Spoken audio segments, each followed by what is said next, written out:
অতুল বৰা ডাঙৰীয়াৰ এটা নাভূত নাচুত মন্তব্য। দাম বৃদ্ধি হৈছে, দাম বৃদ্ধি হ'লে মানুহে কম খাব অলপ, আৰু কম খালে মানুহৰ স্বাস্থ্যৰ কাৰণে ভাল হ'ব। বস্তুৰ দাম বাঢ়িছে, মানুহে অলপ কমকৈ খাব, ঠিক আছে, এই কামটো আপোনাৰ পৰা আৰম্ভ হওক। এতিয়া কাপোৰৰ কি দাম বাঢ়িছে বুলি মানুহ উলংগ হৈ থাকিব নেকি?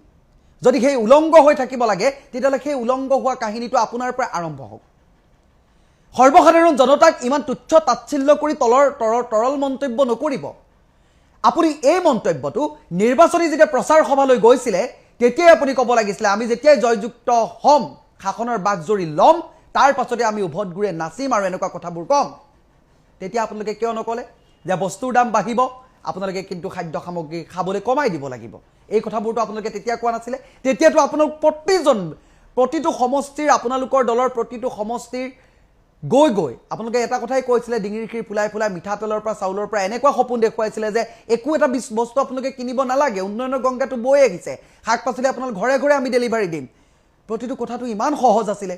কিন্তু বৰ্তমান সময়ত যে দুৰ্ভিক্ষময় পৰিৱেশৰ সৃষ্টি হৈছে, বজাৰলৈ 500 টকা নিলে যে 5টা বস্তু ভালদৰে কিনিব নোৱাৰা হৈছে, এই কথাবোৰ আপোনালোকে কিয় বিচাৰ বিবেচনা কৰি গুৰুত্ব সহকাৰে কথাবোৰ নকয়? কিয় উভত ঘূৰে নচা মন্তব্যবোৰ কৰে? আপোনাৰ মন্ত্ৰিত্বৰ যি পদৰ যি সন্মান, যি বিধায়ক পদৰ সন্মান, সেই বস্তুবোৰ আপোনালোকে কিয় লাঘৱ কৰে? সেই সৰ্বসাধাৰণ ৰাইজক আপুনি তুচ্ছ তাচ্ছিল্য কৰিছে। কালি পৰহিলৈকে সেই ৰাইজৰে ভৰিত পৰি আপোনালোকে কাকতি মিনতি কৰিছিলে যে এই 5টা বছৰ আমাক দিয়ক, আমি আপোনালোকৰ সমস্যাবোৰ সমাধান কৰিম। যদি আপোনালোকে নোৱাৰে, যোগান বিভাগটো বন্ধ কৰি দিয়ক।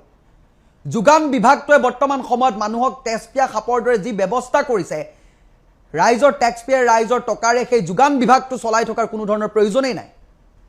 লাখ লাখ টকা দৰমহা দি যোগান বিভাগৰ সেই বিষয়াসকলক ৰাখিছে, কিন্তু সংঘবদ্ধতাৰে ৰাইজক একো ছাৰ্ভিচেই দিব পৰা নাই। তেতিয়াহ'লে যিটো বস্তু ব্যৱহাৰ অনুপযোগী, আছে গৰু নাবাই ভাল, তেনেকুৱা গৰু নথকাই ভাল। সেই ব্যৱস্থাবোৰ আপোনালোকে কিয় নকৰে?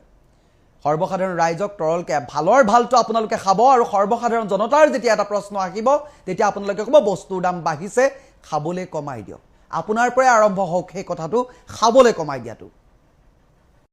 এইসকল ব্যক্তিৰ মন্ত্ৰী বা বিধায়ক হোৱাৰ যোগ্যতা আছেনে? আমাৰ সৰ্বসাধাৰণ ৰাইজৰ জীৱন প্ৰণালীৰ প্ৰতি এখেতলোকৰ কিবা দায়িত্ব জ্ঞান আছেনে? আমাক যে ইমান ইটিকিং কৰি সৰ্বসাধাৰণ জনতা কোনো ধৰণৰ ভেলু নাই, তেনেকুৱা ধৰণৰ যে মন্তব্যবোৰ কৰে এখেতলোকে কিয়? আপোনালোকে এই মন্তব্যটো যে এই মন্ত্ৰী অতুল বৰাই যে আজি এই মন্তব্যটো প্ৰদান কৰিলে, ইলেকশ্যনৰ যেতিয়া নিৰ্বাচনৰ প্ৰচাৰ সভা আছিলে তেতিয়া কিয় আপোনালোকে এই মন্তব্য নকৰিলে যে বস্তুৰ দাম বাঢ়িছে, আপোনালোকে খোৱা বোৱাটো কমাই দিয়ক? এই কথাবোৰ তেতিয়া ক'বলৈ আপোনালোকৰ সাহস কিয় নহ'ল? বৰ্তমান সময়ত বজাৰত যে জুই চাই দাম, সৰ্বসাধাৰণ ৰাইজে যে হাৰাশাস্তিৰ সন্মুখীন হ'ব লগা হৈছে, কোন ফালৰ পৰা মৰা নাই? আপোনালোকে যদি চিলিণ্ডাৰৰ ফালৰ পৰা চাবলৈ যায়, সেই ফালৰ পৰা মাৰিছে। তেল চালিত বাহনৰ পৰা যদি আপুনি চাবলৈ যায়, তাৰ পৰা আপোনালোকে মাৰিছে। বিদ্যুতৰ পৰা চাবলৈ গ'লে তাৰ পৰা আপোনালোকে মাৰিছে। শাক চব্জি কিনিব নোৱাৰা হৈছে। মুঠতে আকাশলংঘী বস্তুৰ দামে সৰ্বসাধাৰণ জনতাক না জল না থল অৱস্থাৰ সৃষ্টি কৰিছে। কিন্তু এইখিনি সময়ত এজন নেতাৰ মুখত, এজন প্ৰতিনিধি, জনপ্ৰতিনিধিৰ মুখত, যোনে আমাক প্ৰতিনিধিত্ব কৰিছে, সেই প্ৰতিনিধিৰ মুখত ইমান তৰল মন্তব্য শোভা পায়নে? সেইবাবে মই পূৰ্বতেও কৈছিলোঁ যে যেনেকৈ ডক্টৰ ইঞ্জিনিয়াৰ হ'বৰ বাবে চিলেকশ্যন প্ৰচেছ থাকে, মন্ত্ৰী বিধায়ক হ'বৰ বাবেও তেনেকুৱা এটা যদি চিলেকশ্যন প্ৰচেছ থকা হ'লে হয়তো আমি এনেধৰণৰ মন্তব্য শুনাৰ পৰা বিৰত থাকিব লগা হ'লহেঁতেন। আমি যাকে তাকে আমি এনেদৰে ভোট দি জয়যুক্ত কৰিবলগীয়া নহ'লহেঁতেন। কিন্তু বৰ্তমান সময়ত আমাৰে দুৰ্ভাগ্য যে আমি এনেকুৱা ধৰণৰ জনপ্ৰতিনিধি পাইছোঁ আৰু এনেকুৱা মন্ত্ৰী বিধায়ক পাইছোঁ যিয়ে অদ্ভুত নাভূত নাচুত কথা কিছুমান কৈ কেৱল মাত্ৰ সংবাদ শিৰোনাম দখল কৰিবলৈ তেখেতলোকে চেষ্টা কৰি থাকে। সৰ্বসাধাৰণ জনতাৰ জীৱন প্ৰণালী কেনেকৈ উন্নতমানৰ হ'ব, সৰ্বসাধাৰণ জনতাই কেনেকৈ দুবেলা দুমুঠিটো ভালদৰে খাই জীয়াই থাকিব, সেই কথাবোৰ তেখেতলোকে চিন্তা চৰ্চা নকৰে। কেৱল মাত্ৰ মুখত তেখেতলোকৰ উন্নয়নৰ জয়গান, 5খন ৰাজ্যৰ ভিতৰত, উন্নত ৰাজ্যৰ ভিতৰত আমাৰ স্থান দিম, আমুক দিম, তামুক দিম, এই কথাবোৰ কেৱল মাত্ৰ গোৱাৰ এক ফুলজাৰিৰ বাহিৰে একো যে নহয়, ফটুকাৰ ফেনত যে পৰিণত হয়, এই মন্ত্ৰীজনৰ এই মন্তব্যটোৰ পৰা প্ৰকাশ পালে। অন্ততঃ মন্ত্ৰী অতুল বৰাৰ মুখৰ পৰা ৰাইজে এনেকুৱা ধৰণৰ মন্তব্য আশা কৰা নাছিল, কিন্তু সদৌ শেষত তেখেতকো দেখিবলৈ পোৱা গ'ল এনেকুৱা ধৰণৰ মন্তব্যৰে সংবাদ শিৰোনাম দখল কৰাৰ চেষ্টা কৰা। আপোনালোকৰ চাগে নীলমণি সেন ডেকাৰ সেই 250 টকীয়া ভাতৰ প্লেটটোৰ কথা মনত আছে।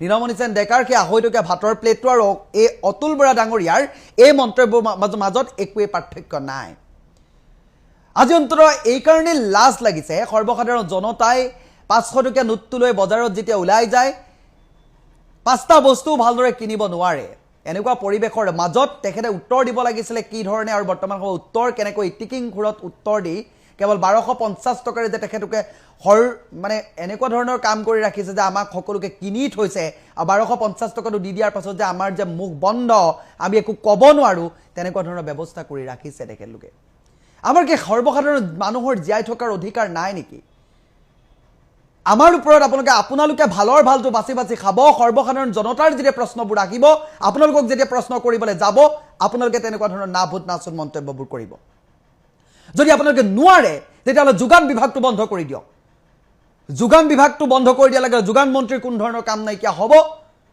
তেতিয়া কোনো ধৰণৰ সমস্যাই নাই আপোনালোকক আৰু কথা বাৰ্তা সুধিবলগীয়া নাই ৰাইজৰ কৰৰ পইচাৰে ৰাইজৰ টেক্সৰ পইচাৰে তেখেতলোকক লাখে লাখে টকা দৰমহা দি ৰখাৰ কোনো ইমানটা ডাঙৰ ডিপাৰ্টমেণ্ট চলাই থকাৰ প্ৰয়োজন নাই যদিহে তেখেতলোকে শৃংখলাবদ্ধভাৱে সৰ্বসাধাৰণ জনতাৰ সমস্যা সমাধান কৰিবৰ বাবে তেখেতলোকে একো কাম কৰিব নোৱাৰে কিন্তু এইখিনি কথা যেতিয়া সৰ্বসাধাৰণ ৰাইজে আপোনালোকক সুধিবলৈ যাব সাংবাদিকে প্ৰশ্ন কৰিব আপোনালোকে কেৱল মাত্ৰ না ভূত নাচুত এটা মন্তব্য কৰিয়ে দায়খৰা মন্তব্য কৰি আপোনালোকে নোৱাৰো বুলি নাই পৰা আমি স্বীকাৰ কৰক আমি যে ৰাজ্যখন ভালদৰে চলাব পৰা নাই আমি যোগান বিভাগ ভালদৰে চলাব পৰা নাই আমি আপোনালোকক ভালদৰে চলাব পৰা নাই সেই কথাটো আপোনাক ক্ষীৰ নত কৰি আপোনালোকে স্বীকাৰ কৰক কিন্তু আপোনালোকে সেই কামটো নকৰে কিয় কৰিব আপোনালোকৰ মান সন্মান যাব আপোনালোকে যে উন্নয়নৰ গংগা বৈ আছিল সেই কথাবোৰ যে মিছা প্ৰমাণিত হ'ব সেইবাবে আপোনালোকে এইবোৰ কথা ক'ব নোৱাৰে অতুল বৰা ডাঙৰীয়া ইলেক্টেড আপোনালোক এজন মিনিষ্টাৰ হয়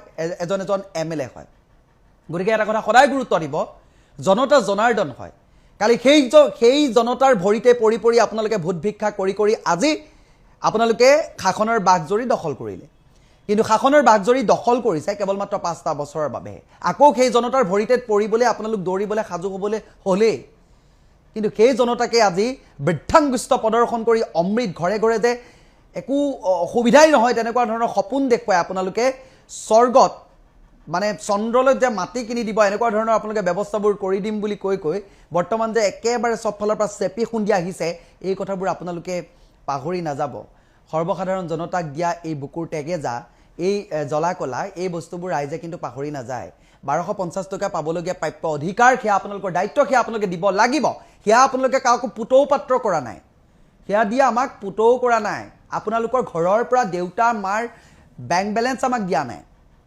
আমাৰ টেক্স পেয়াৰ ৰাইজৰ পইচাই আপোনালোকে ৰাইজৰ গুৰিলে লৈ গৈছে গতিকে ধাৰ কোনে মাৰিছে আপোনালোকে ধাৰ যে লৈছে ধাৰগাল আপোনালোকৰ ব্যক্তিগত এমএলএ দৰমহা পায় আপোনালোকে মাৰা নাই ধাৰ কোনে মাৰিছে সৰ্বসাধাৰণ ৰাইজে মাৰিছে গতিকে ৰাইজে ক'ব আপোনালোকে শুনিব লাগিব যদি আপোনালোকে নোৱাৰে আপোনালোকে পদত্যাগ কৰক কথাবোৰ বৰ্তমান সময়ত বহুত বেছিলৈ গৈছে সৰ্বসাধাৰণ জনতাক ইমান ঠাট্টা মস্কৰা কৰি কথা নকৰিব এই সকলেই জনতা যিসকলক লৈহে আপোনালোক নেতৃত্ব এই সকল জনতাক আপোনালোকে দুৰ্ব্যৱহাৰ কৰি বা একেবাৰে তৰল মন্তব্য কৰি আপোনালোকে বৰ একেবাৰে বিলাসী বুলি নাভাবিব এই সকল জনতা যদি নাথাকিলে হয় 5 বছৰ শাসনৰ বাঘজৰী নিদিয়া হ'লে আপোনালোকৰ কি একে লাও লোৱা অৱস্থাই হ'লতেন আজিৰ ডেটত আমাৰ যি গতিকে